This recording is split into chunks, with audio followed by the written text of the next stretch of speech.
Welcome to the Growth Spurt, a weekly AI podcast by the Second Baptist Church of Ann Arbor. We are embarking on our weekly deep dive, and today we're really looking into the operational wisdom from a powerful recent sermon.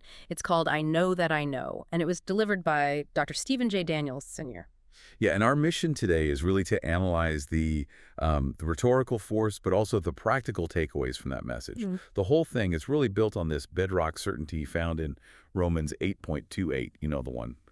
And we know that God causes everything to work together for the good of those who love God and are called according to his purpose for them. Right. And to really get the impact of that claim, you have to see the context Dr. Daniels set right at the beginning. I mean, he wasn't speaking into an easy situation, was he? He jumped straight into some really challenging national issues. Exactly. Things like Washington politics affecting SNAP and the Affordable Care Act, real-world stuff.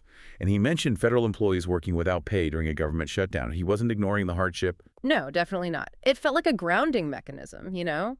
Acknowledging that when things feel chaotic, whether nationally or personally, gratitude, well, it feels almost impossible. Unless you have this concrete certainty about who's ultimately in charge, right? And that perfectly sets up his focus on that phrase, we know.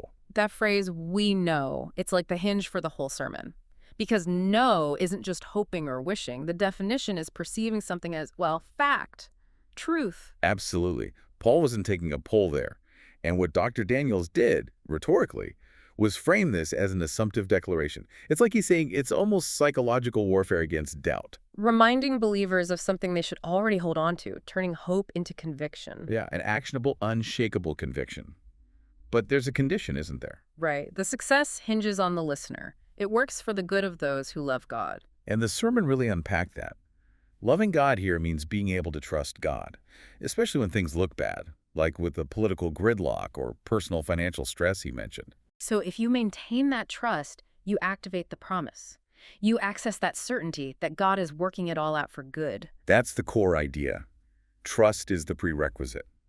Which leads us nicely into the first big thing the sermon says we must know. Okay, what's that? That God has a purpose for our lives.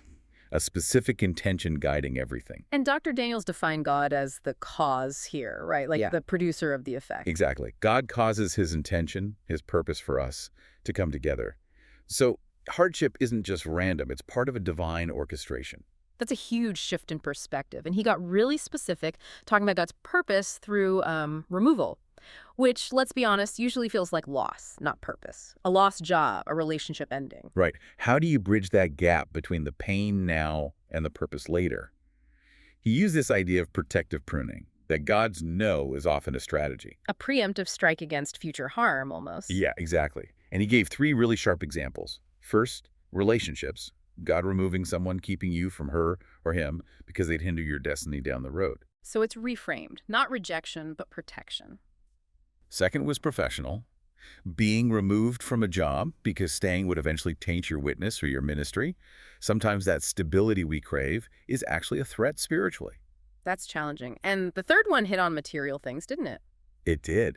God blocking a financial obligation because making that payment would actually mess up your priorities. Yeah. Like hindering your worship through giving. Yeah. Maybe pulling you away from your core purpose. Wow. So the challenge then becomes, can we actually submit to what God causes, even loss? Can we trust his purpose and his process through it all? That's the core question.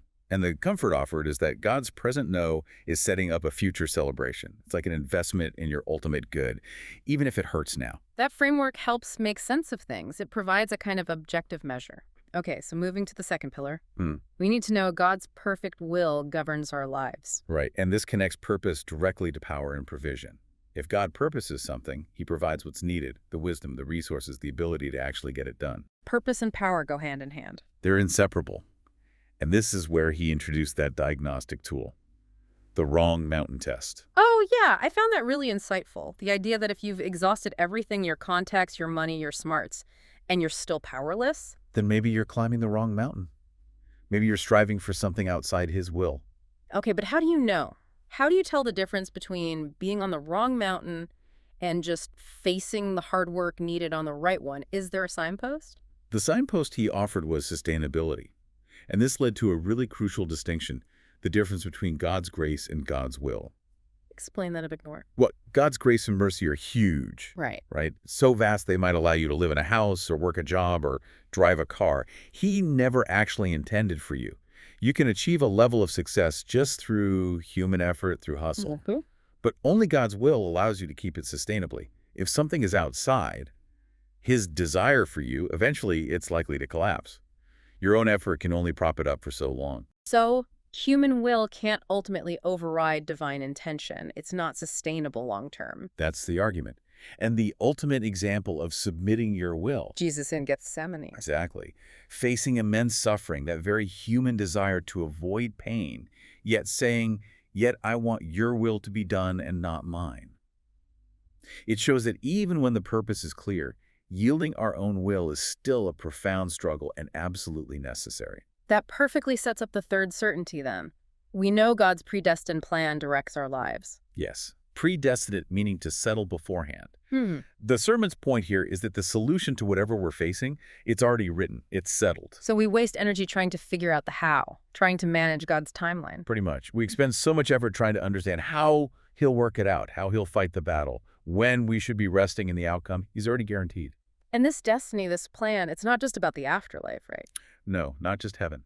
The ultimate purpose of this destiny is seeing God's glory now while we're walking the road of life, seeing the solution unfold in real time. Which requires a big shift in focus for us. A critical shift. Instead of always asking God why this pain, why this loss, put that energy into asking God how.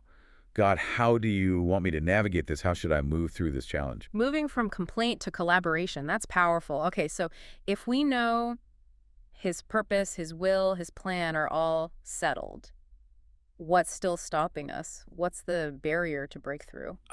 The final argument. Dr. Daniel suggested the biggest thing standing in the way is often our own lack of conviction. We don't truly believe God is big enough for our specific, complex, high-level problem. We sort of unintentionally minimize God's power. Exactly. We classify our struggles as somehow unique, maybe unprecedented. He gave us really specific examples, didn't he? Like believing God hasn't dealt with your kind of divorce tier before. For your unemployed back or your specific cancer diagnosis or clogged arteries or even a car repossession. Yeah. Like our personal messy struggles somehow caught the Creator off guard, as if they're too sophisticated for Him. That really hits home. Well, So the final takeaway, the application. it circles back to that core certainty. The one who created you, who formed you, knew you before you existed. That same God can figure out what is ailing you. He's not baffled by your situation. So you don't need to be consumed by the chaos, whether it's national news or personal struggles. Because your conviction should be rooted in, I know that I know. God's got this. That certainty shifts everything. It moves you from anxiety about the process. To conviction about the outcome, Yeah. it frees you up to participate in the how because you're not constantly worrying about the why or the if. It means taking this theology out of the theoretical realm and actually living it, submitting to the process because the purpose is guaranteed. Guaranteed by the one who already settled the conclusion. Go in peace, be blessed, and may the joy of Jesus be yours. We'll see you next week.